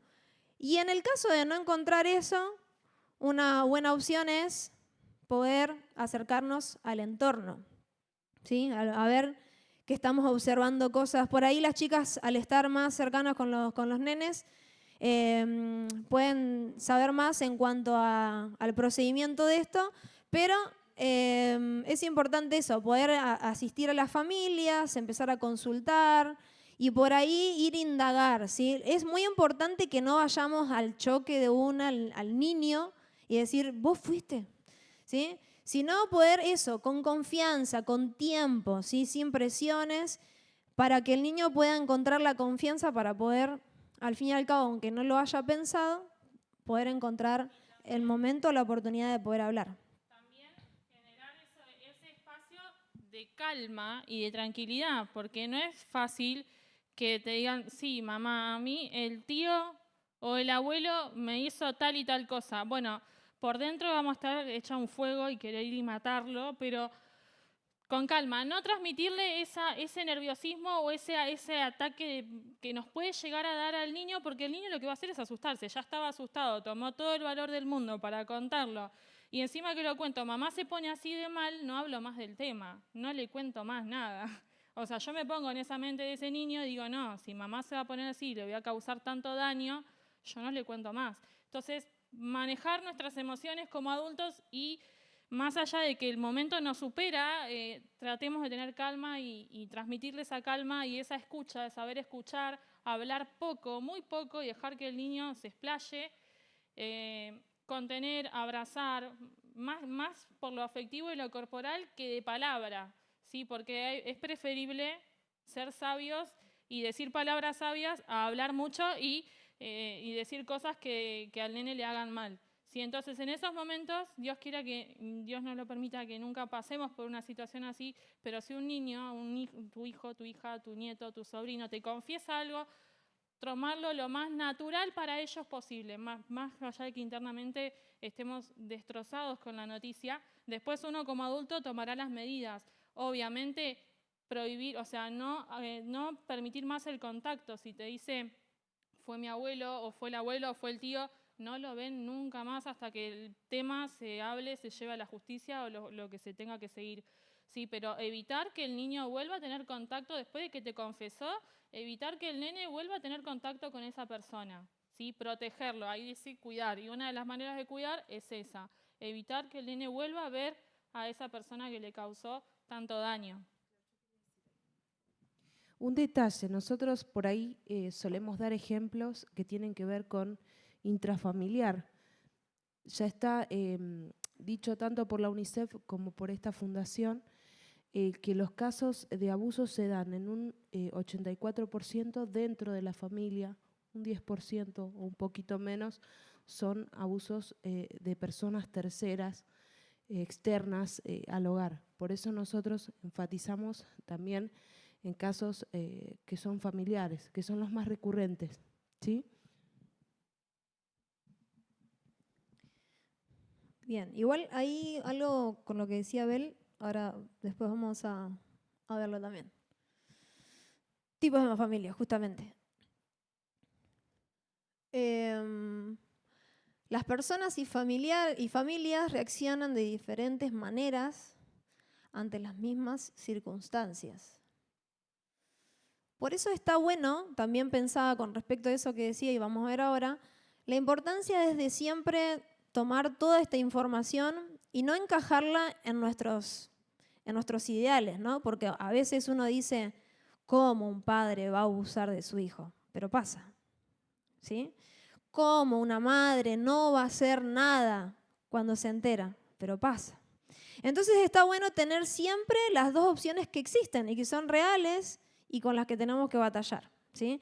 Por eso yo creo, y hago por ahí un tema ajeno a esto, es que Dios quiera, y es nuestra oración con nosotras, de que podamos estar encontrando en este tiempo personas que sean muy valientes, no solamente en confesar, sino también en acompañar, que se pongan ahí en el asunto, en el barro, se ensucien un poquito, para acompañar a personas que tanto están necesitando, ¿sí? A veces uno dice, uy, no sé, por falta de conocimiento, o no sé porque no sé cómo intervenir, pero creo que la mayor parte que uno puede empezar a ver es la parte afectiva, el acompañamiento, ¿sí? Son cosas que todos estamos a acceso de eso.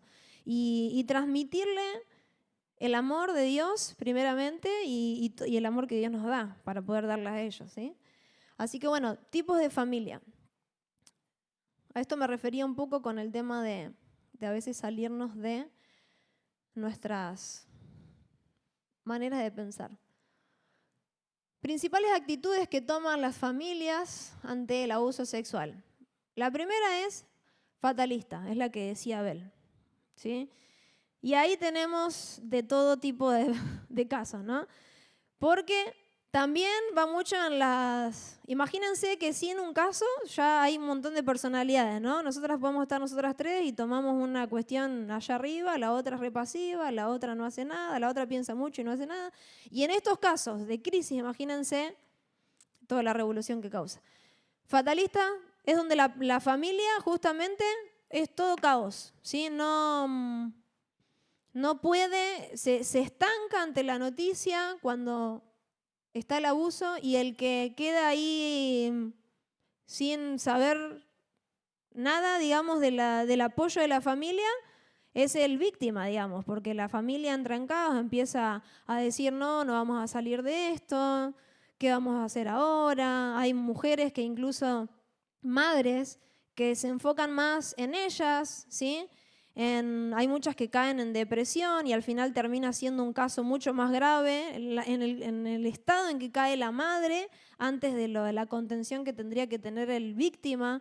Entonces, ahí es donde está la familia que no resuelve nada, no hace nada, es puro crisis, pero no hace nada de lo que debería de hacer, que es acompañar, ¿sí? Al margen de lo que uno puede hacer, es como decía Abel, al margen de todo lo que vos estés procesando o que la familia esté procesando, es importante unirse de buena manera, ¿no? Como familia, pero para bien. Algo a favor de la víctima, diciendo, bueno, estamos pasando por esto, pero nos vamos a unir, vamos a proceder como tenemos que proceder, vamos a acompañarlo no solamente emocionalmente, sino si podemos hacer una denuncia, si podemos hacer algo más. Es súper importante para el víctima ver que no solamente les costó un montón llegar a la confesión, sino encontrar personas que no hacen esto justamente, ¿sí? Familia, un entorno que no hace esto. Y bueno, mucho menos el punto 2, la negadora, que es una realidad. Y es tan doloroso. Yo hace no mucho hablé con una mujer grande, más grande que yo, y me contó su historia. Estuvimos mucho hablando y era un caso donde la familia negó. Y no hay algo tan doloroso como eso de encontrar una situación donde tuviste una historia súper fuerte y encontrar que una familia que no tiene el apoyo, ¿sí? Y estos son escenarios bastante tristes y difíciles de abordar, y nosotros quizás podemos verlo, como decía hoy, desde nuestro lugar, desde nuestras ideas, quizás a través de nuestra fe, de nuestra creencia, pero hay muchas personas que no tienen de dónde agarrarse y que arrastran la historia por años y están en esta misma instancia, ¿sí? Donde niegan. Existen muchos casos de madres. Por ahí quiero hablar un poco más de la madre porque es quizás la que muchas veces es la que más ejecuta, ¿no? en estos casos. Y ella niega todo y a veces las mujeres se da por una realidad que viven ellas mismas, que es de la dependencia que tienen del esposo, ¿no? O supongamos que sea en el caso de que el abusador sea el propio padre o el propio tío. Siempre a veces se dan instancias, hay un montón de casos, ¿no? Para todos, pero a veces se dan estas instancias como ejemplo en donde la madre depende económicamente, emocionalmente, de un montón de cosas del hombre que hacen de que quieran tapar toda esta situación que se están enterando para poder sostener todo lo demás. Entonces, mejor tapar que poder intervenir. Porque uno también es consciente de que uno cuando se interviene, se involucra en estos temas, sabe que se va a meter en un terreno bastante complejo, ¿sí? Por eso decía hoy que hay que ser valiente, no solamente para el que tiene que confesar, sino el que va a acompañar, estar dispuesto a intervenir. A veces va a ser una guerra, ¿sí? En la familia misma. Entonces, los negadores, ¿qué hacen? Es preferible tapar, negar o decir, bueno, ya está, y es una realidad la que pasa. Y sí. A veces el interés, ¿no?, de esa mamá, no solo por lo económico, sino también porque se va a romper la familia, se va a dividir. Entonces, esa víctima, sobre todo si es adolescente, se siente culpable. Deja de ser víctima y se siente culpable. Entonces, ya se genera un trastorno en ese niño, en esa niña, en ese adolescente, de sentirse, yo dividí a la familia. Entonces, remarco mucho lo que decía Oibel y lo que decía Leo, es el poder de las palabras, el cuidar las palabras.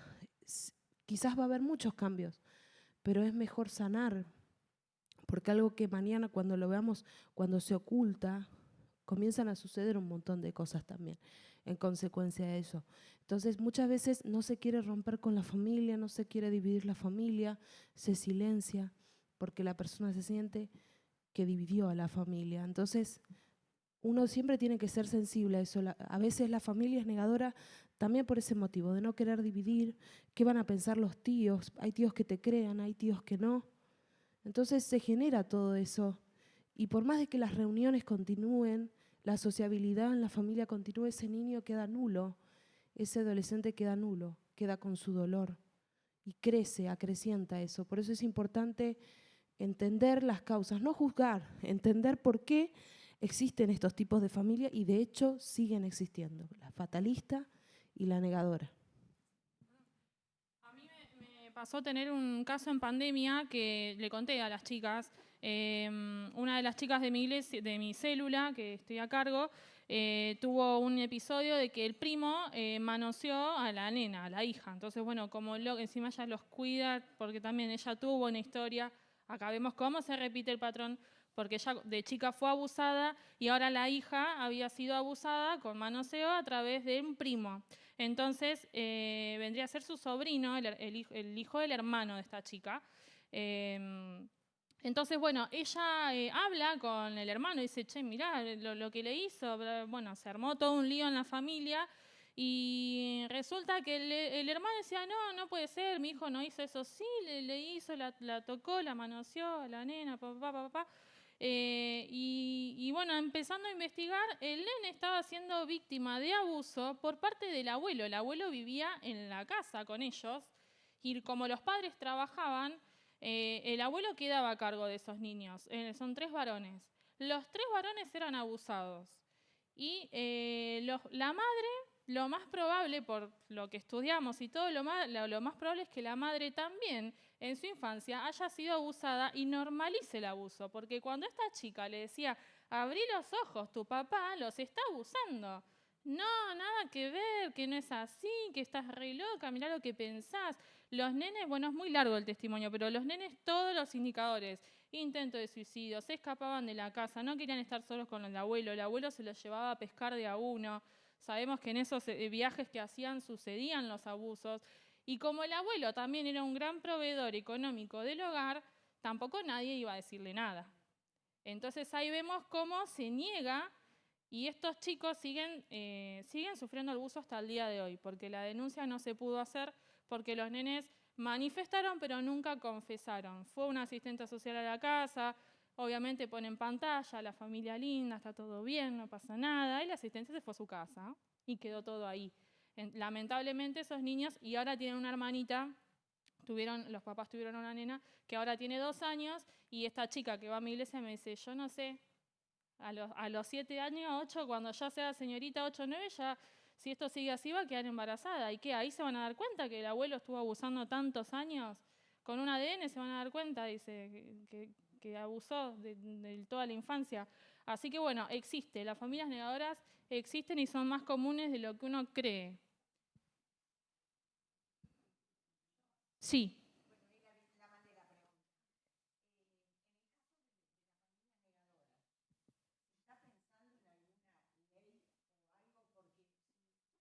Para. Acá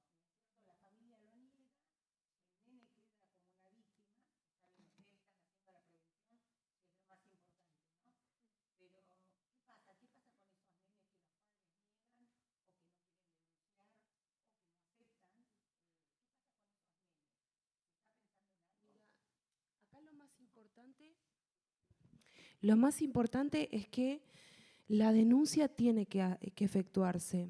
Cuando uno ve como vecino que hay ciertas manifestaciones en tal familia, uno puede ir investigando, se puede ir acercando de distintas maneras, pero hoy en día es así. Sin la denuncia, la justicia no puede empezar a actuar. Es más, a nosotros el protocolo de la UNICEF, yo también soy docente, cuando nosotros vemos a los niños que están con ciertos indicadores conductuales, físicos, y no los confiesan, porque los niños no van a decir fui abusado. Entonces tenemos que generar un equipo interdisciplinario que comience con preguntas, conocimiento, dándole herramientas al nene para que el nene a través de su boca pueda decir me está pasando esto, hacer la crónica y hacer la denuncia y que ya se investigue. Tenemos la ley Lucio que está tratando, ya está aprobada según por el Senado, y bueno, estamos esperando que se empiece a ejecutar. Todo esto lamentablemente es un tránsito muy lento. Por eso nosotros, desde lo que podamos, lo que es la prevención, lo que es saber que siempre dentro de un grupo familiar puede haber familia sana y no sana, pero que nosotros podemos, como quizás allegados a esa familia, intervenir de distintas maneras, buscar distintas maneras para poder llegar a través de un tío o una tía, mirá, me está pasando esto, y el padre y la madre no hacen nada. Bueno, vos podés decir, podés efectuar la denuncia. Mañana, cuando hablemos de la parte de restauración, vamos a dar algunas herramientas legales, que son legales, para que de qué manera actuar, porque la denuncia es una parte importante, fundamental de reparación para la persona, para la víctima, ¿sí? Entonces, pero bueno, todo esto es lento. A la hora de legalizar, a la hora de actuar, es como si uno pareciera que estuviera de manos atadas, pero es por lo lento que es la justicia, ¿sí? Por eso lo más rápido que tenemos a mano, y Dios quiera que esto se multiplique, ¿no?, de personas que quieran capacitarse, ¿sí?, para poder hacer estas charlas de prevención. Y imagínense niños que estén prevenidos, sería todo mucho más rápido. Ahí acortaríamos un montón antes de esperar a la justicia, ¿no?, que es tan lenta muchas veces y que lamentablemente a veces, no me acuerdo ahora el porcentaje, no sé si te acordás, Dani, pero hay un porcentaje mínimo de que de tantas denuncias que hay se toman 4,3%.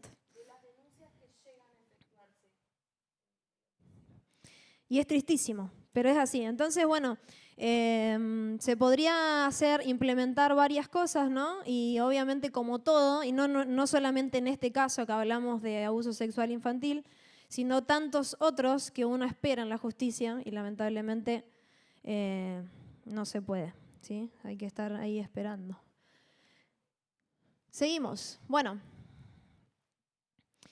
en detalle, como una comunidad eclesiástica, ¿sí? Según datos registrados, un 90% de los abusadores forman parte de la familia nuclear o extendida y gozan de la confianza de la misma. Por eso, está bueno tener en claro esto para también nosotros poder entender qué sí se debe hacer y qué no, ¿sí? Una de las cosas que no debemos hacer es dar por entendido que la familia o la madre va a intervenir en el caso de la confesión o la confesión del víctima, ¿sí? Nosotros podemos recibir a alguien que nos cuenta y uno toma esa postura, ¿no? De distancia. Es decir, bueno, yo doy por entendido de que si este nene o esta nena está a cargo de su madre, va a intervenir. No, no es así. Lamentablemente no es así. Entonces está bueno tenerlo en claro de que, como decíamos hoy, se va a dar mayormente en núcleos familiares, ¿sí? O extendidos. Siempre el porcentaje es mayor a personas muy cercanas. Y como decíamos hoy, no siempre es todo como parece o como debería ser, ¿sí? Entonces ahí estamos nosotros para también poder intervenir, ¿sí? Y lo que sí se debe hacer es eso, justamente, intervenir, ¿sí? Poder, un poco de todo lo que estamos hablando, ¿no? Poder involucrarse. Y como decíamos hoy, como comunidad eclesiástica podemos hacer algo más que orar. A mí me ha pasado. Y hoy en día, que gracias a Dios pudimos capacitarnos, pero antes de eso me ha pasado de que han venido a mí personas y yo he hecho lo mismo, ¿sí? De decir, bueno, vamos a orar, ¿sí? Y después, gracias a Dios, nos podemos capacitar y podemos entender de que podemos hacer algo más. Imagínense para la persona con todo lo que le dificulta poder confesar, ya sea chico o grande, poder encontrar a alguien a quien poder decirle y encontrarse con que va a orar. Imagínense, estamos hablando de un montón de cosas que podemos hacer de forma práctica, ¿sí? Más que orar. Entonces, no niego la oración, es algo súper importante y ojalá que como iglesia nos podamos levantar a orar también por estos casos, ¿sí? Que se despierte una carga en nuestro corazón por eso, pero también poder hacer algo más, ¿sí? Y eso es lo que sí podemos hacer. Poder entender de que podemos intervenir, podemos acompañar incluso a hacer una denuncia, ¿sí? Que es otro caso. Y bueno, eso por ahí. ¿Cómo estamos? Bien, vamos rapidito. Igual voy a hablar de estos dos y por ahí Dani se va a extender un poco más mañana en lo que es consecuencias del abuso a largo plazo, que ese es por ahí el caso que Dani va a detallar más. Las secuelas que quedarán en el niño o la niña serán más fuertes o no, según algunos de estos factores, ¿sí? Serán más fuertes o no, dice, ¿sí? O sea, no es que no. Dice, según la relación con el abusador, por eso algo que decía Abel hoy, está bueno tener en claro de que cuando nosotros tenemos información de que hay una cercanía con el abusador, empezar a tomar medida de eso, ¿sí? Distancia. He escuchado casos que hasta ha sido en la familia la situación y hasta se han mudado de la casa, ¿sí? Han tenido que salir urgente de ahí. No es nada exagerado, es algo ideal si se pudiese hacer, o de las formas que se pueda, pero yo creo que un caso atroz como ese sería lo ideal, porque no hay forma porque el abusador siempre va a buscar sus formas y siempre va a ser justamente cuando no haya gente y demás, o todo lo que hablamos. Entonces, la relación con el abusador, la duración del abuso en el tiempo, la edad en lo que sucedió, la reacción de la familia frente al hecho, la revelación de lo que hablamos hoy, la resiliencia del sobreviviente. Consecuencias iniciales del abuso. Conflicto en la percepción del abusador, cambios en las relaciones con otros. ¿Sí? Esto tiene mucho que ver, o sea, he visto y escuchado casos que es uno de los grandes factores que se puede ver, percepción de sí mismos, estrés postraumático. Y ya está. Algo que quería aclarar para finalizar como dato práctico para cada uno de nosotros, en el caso de que podamos tener la oportunidad de poder tener a alguien que por ahí confiesa, digamos, ¿no? Víctima, poder continuar la información con dos datos sumamente principales, vamos a decirles, importantes, es saber si tiene contacto con el abusador y si sigue siendo abusado. ¿Sí? Eso es algo, un dato, son dos preguntas, ¿sí? Que nos tenemos que hacer para poder empezar a acercarnos y a indagar en eso en el niño en este caso, ¿sí? Porque tiene mucho que ver eso con esto también que hablamos, con la consecuencia que va a tener. No es lo mismo un niño que le pasó una sola vez a un niño que le sigue pasando, ¿sí? No es lo mismo un niño que le pasó a los 4 años y ya está, o niños que tienen 7 años, 8 y siguen padeciendo lo mismo. Entonces, es algo importante que nosotros cuando vemos que tenemos esta información o esta revelación de parte del víctima, poder encarar hacia ese lugar y eso nos va a pasar al siguiente paso, que es lo que veníamos hablando, ¿sí?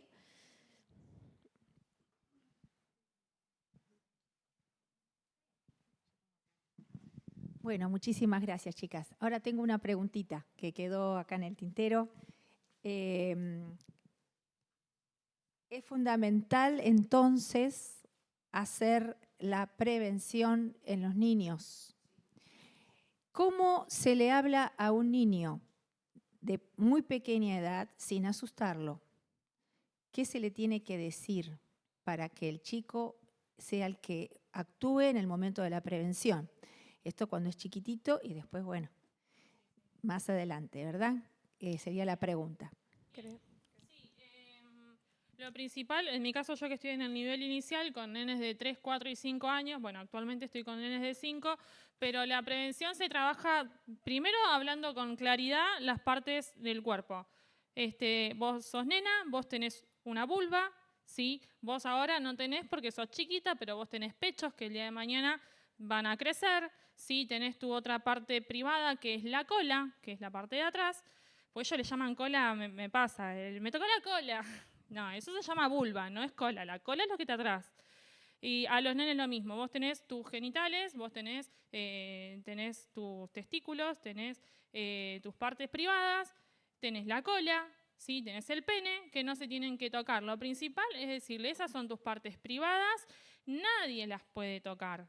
Hay una canción que aprendimos en EPASI también, para cuando hagamos la prevención. Esas, primero que nada, poniendo en claro eso, si las partes son privadas, no las puede tocar nadie, nadie te las puede ver, vos no podés ver las partes privadas de nadie, ¿sí? Básicamente con eso, partimos de lo mínimo que son el reconocimiento de las partes del cuerpo que no se pueden ver y que no se pueden tocar. Podemos explicarles de que hay gente que es mala y que hay veces que va a querer hacernos daño tocándonos las partes íntimas. Y en esos momentos vos tenés que decir que no. Si alguien te quiere tocar o si alguien te pregunta si te puede dar un beso en la boca o si te puede dar un beso en la parte íntima o si te puede mostrar o que le muestres, usted háblenlo así con naturalidad porque ellos vienen súper activos últimamente. No sé qué pasa con estos niños, pero en mi generación, bueno, yo tengo 32, tampoco que soy tan grande, ¿no? Pero por ahí eran temas más tabú. Y lamentablemente para los abusadores devenía bárbaro que sea un tema tabú, porque no se hablaba y no se conocía, pero ahora hay que hablarlo y hay que decirlo con naturalidad. Si alguien te quiere tocar, vos tenés que decir que no. Yo tengo mis nenes chiquitos que a los 2 ya están súper prevenidos, ya saben que las partes íntimas no se tocan, que acá no se toca, que acá no se toca y que no hay que darle beso en la boca a nadie. marcar eso, ¿sí? Las partes privadas no se tocan y si alguien te quiere hacer algo que tenga que ver con tus partes privadas, vos tenés que decirle que no. Y salís corriendo. Y venís y me contás. Si alguien te quiere hacer algo, mamá siempre te va a escuchar.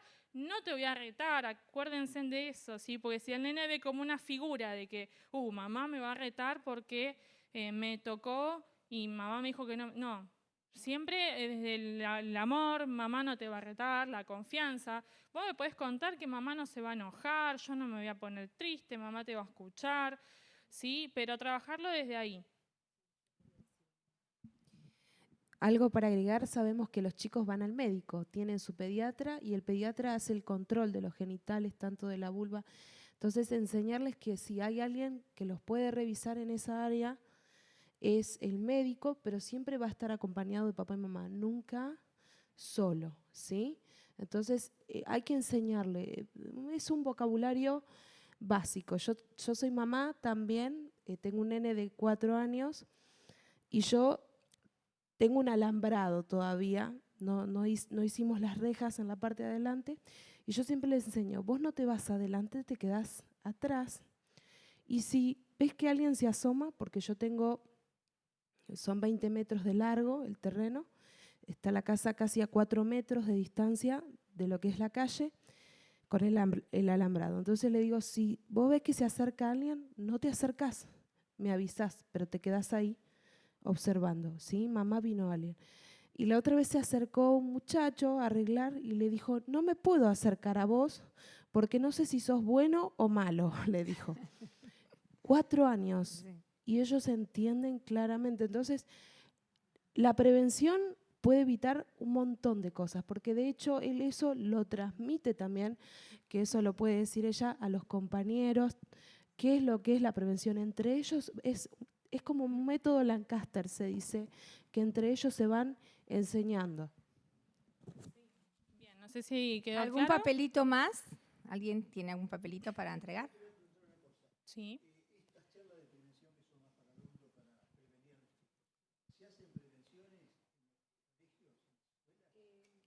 En las escuelas, en realidad, sí, en realidad tendría que ser una materia la prevención, porque no se da. Se puede dar dentro del marco de la ESI, que está ahora incluida.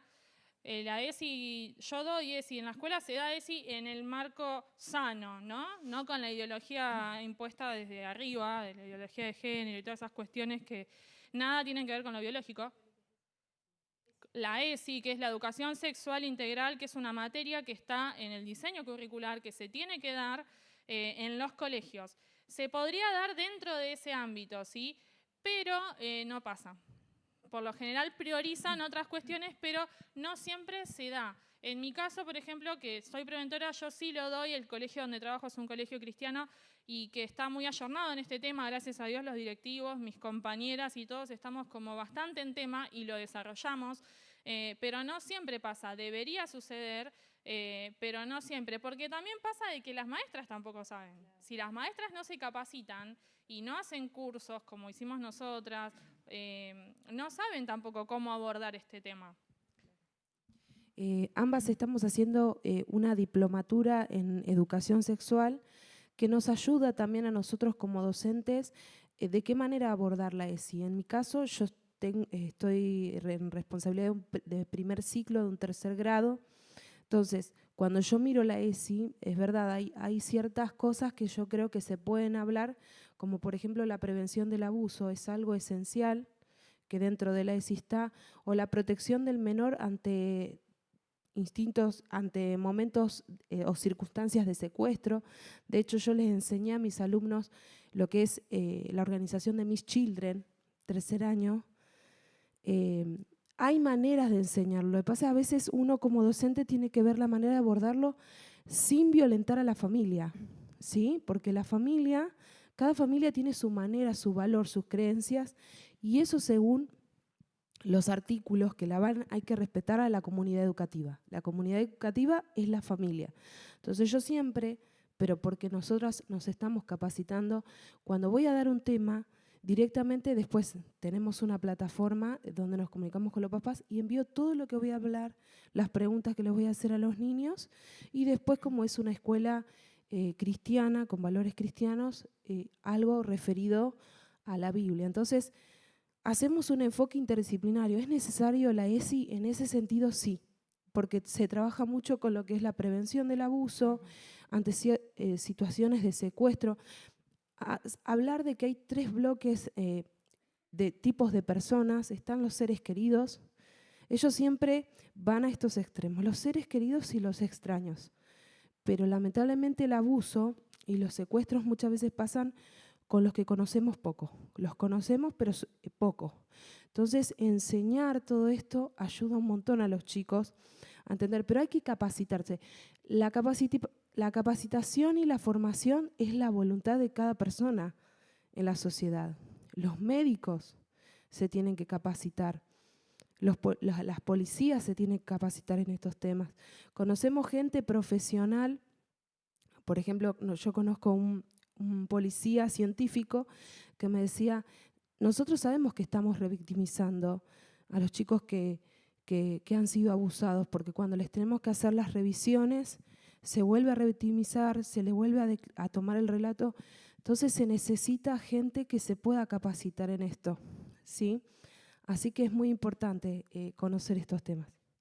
Bien, pero bueno, respondiendo a su pregunta, básicamente no siempre se da en los colegios. Debería suceder, pero la ESI tiene varios contenidos. Entre ellos está la prevención de abuso, pero muchos eligen tomar otros contenidos y ese no darlo por desconocimiento, por miedo a la reacción de las familias. Pero bueno, básicamente no Sí. siempre se da. Sí, igual yo soy docente jubilada, pero en secundaria. Obviamente la ESI se tiene que dar porque los chicos la están requiriendo. La educación sexual integral es parte de la vida y está en todas las áreas de la vida, especialmente en los adolescentes. Pero justamente una cosa es la ley, pero se han hecho algunas modificaciones y ahora lo que se enfatiza es el tema de la ideología de género, la perspectiva de género, como le dicen. Entonces, a veces realmente contenidos necesarios de prevención y de cuidado del cuerpo, de aceptarse uno mismo, de encontrar la identidad, bueno, en su propia sexualidad y todas esas cosas quedan como relegadas, ¿no? Y se hablan de temas, bueno, ustedes habrán escuchado que ahora hay una noticia en la Ciudad de La Plata donde en una escuela les dieron educación sexual integral de una manera abusiva directamente, porque le expusieron a chicos de 11 años, bueno, también a los de 10 le están proponiendo obviamente lo mismo, la sexualidad humana, digamos, adulta, y ellos no están preparados para recibir esa información. Siempre se habla mucho de que los chicos miran pornografía porque entran a través de los jueguitos y todo, de que ellos consumen pornografía, como diciendo, ¿qué no saben los chicos ahora? Pero no es así. En todo caso, habrá algunos que puedan haber tenido acceso a esa mala información, ¿no? Deformada de la sexualidad, ¿no? Como es la verdadera sexualidad. Pero, bueno, pero en una escuela. Entonces, hay muchas situaciones en las escuelas que lamentablemente ahora son abusivas. No es el caso. Como verán, las docentes de estas escuelas están informando a los padres qué es lo que ustedes le van a dar. Pero en otras escuelas no se les pide y está como, al contrario, lo hacen en secreto.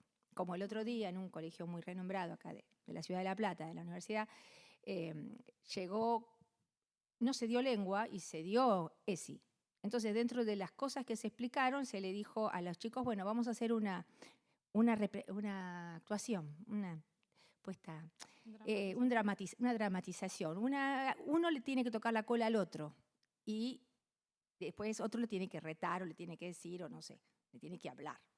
Bueno, pero ninguno de los adolescentes de 11 años se quería tocar la cola al otro, ¿no es cierto? ¿Cómo van a pedir eso? Después nos quejamos de que los chicos están hipersexualizados o que hacen cosas que no deben, que vulneran el espacio íntimo, privado del otro. Entonces, a ver, eso es una propuesta de gente que viene a enseñar. Entonces, no avisaron, por supuesto. No, tienen una profesión. Son gente formada, porque o sea, se supone, pero no son a veces del colegio, vienen de afuera también, Sí, y sí, ustedes ignoran que no son sus docentes habituales. Entonces, todas estas cosas están pasando, están vulnerando a los chicos, los están abusando, porque justamente desde esa etapa, ¿no?, de tan pequeños, tienen un periodo de latencia con respecto a la sexualidad humana, ¿no es cierto? Y ellos están sublimando su vida, haciendo felices, haciendo cualquier otra cosa y no metiéndose en el tema de la sexualidad. Ya con el desarrollo de la pubertad, obviamente, ya les interesa un poco más la temática. Claro. Sí. Algo que quería aclarar con respecto a lo que decía Vivi. Yo ese caso lo seguí, de hecho hablé con uno de los papás que denunció. El tema es así, en las escuelas hay proyectos comunitarios donde se trata de efectuar este alcance entre el colegio, la dirección, docentes, todo el cuerpo administrativo de docentes con la comunidad. Ahora, cuando nosotros analizamos y leemos estos proyectos, los primeros grupos que aparecen, que tendría que ser el primer grupo para tomar la familia y siempre hablar de estos temas y escuchar a las familias, hay otros grupos. Uno de los grupos que aparecía, porque yo analicé uno de estos proyectos en las escuelas públicas, era el grupo Mumala. El grupo Mumala es un grupo feminista, ¿sí? Que aparece mucho en las marchas. Estaría muy bueno, por recomendación, que ustedes puedan estudiar lo que es el feminismo en la historia y, a su vez, qué es la ideología de género, ¿sí? Hay una batalla cultural acá. Hay una cuestión de adoctrinamiento y uno, cuando lo va estudiando y se va asesorando, se va dando cuenta que hay una cuestión de movimiento político también. Entonces, por eso yo digo también que a veces no es gente profesional, no hay gente que tiene en cuenta los estadios mentales del niño para poder exponerlo ante situaciones donde, por ejemplo, hay exhibicionismo. Este papá me contaba que habían expuesto a su hija a una función teatral, ¿sí? Donde había manifestaciones sexuales. Entonces eso es ya abuso, si lo vemos acá. Ahora, cuando mañana veamos un poquito de lo que son las leyes, el exhibicionismo está penado por el Código Penal.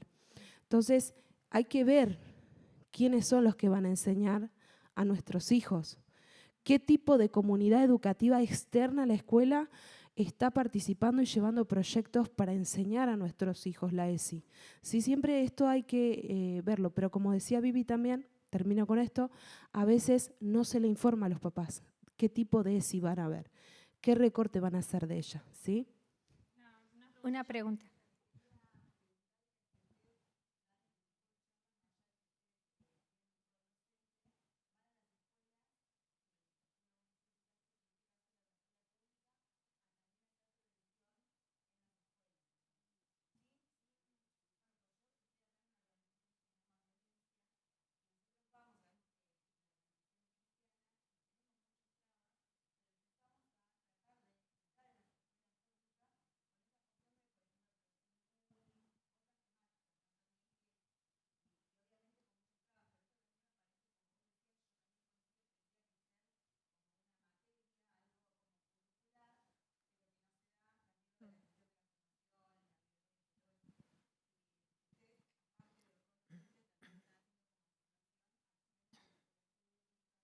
Claro. Bien, por el momento no tuvimos la oportunidad todavía. Están los planes. Nosotras queremos comenzar. Por ahora lo que sí dimos es en charlas así como ahora, por ejemplo, en otras congregaciones, o he dado charlas también en campamentos de jóvenes y adolescentes, en radios, estuvimos en programas de radio conversando sobre el tema, pero a las instituciones educativas todavía no fuimos. Es una de las cosas que tenemos por delante. La idea es poder expandirnos más. Pero bueno, a veces pasa que por cuestiones laborales, de horarios, de organización, todavía no encontramos el momento, el tiempo, porque lleva toda una preparación esto, pero sí están los planes de poder hacerlo. La Fundación EPASI cuenta en la formación de los preventores, tanto prepararlos para trabajar dentro de la comunidad eclesiástica como clubes, escuelas. El tema es que hay que proyectar.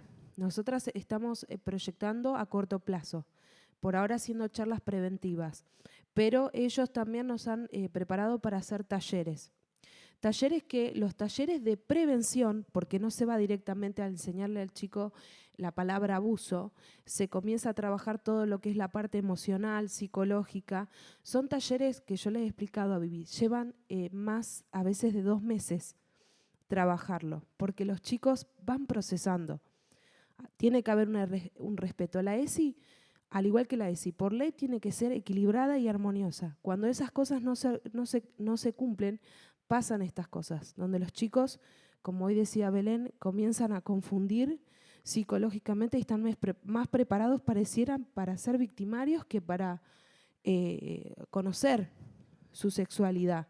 Entonces, son talleres que lleva bastante tiempo, tanto talleres para niños, adolescentes, como también adultos. ¿Sí? No sé si alguien tiene alguna pregunta más, si no ya alguien quiere preguntar algo.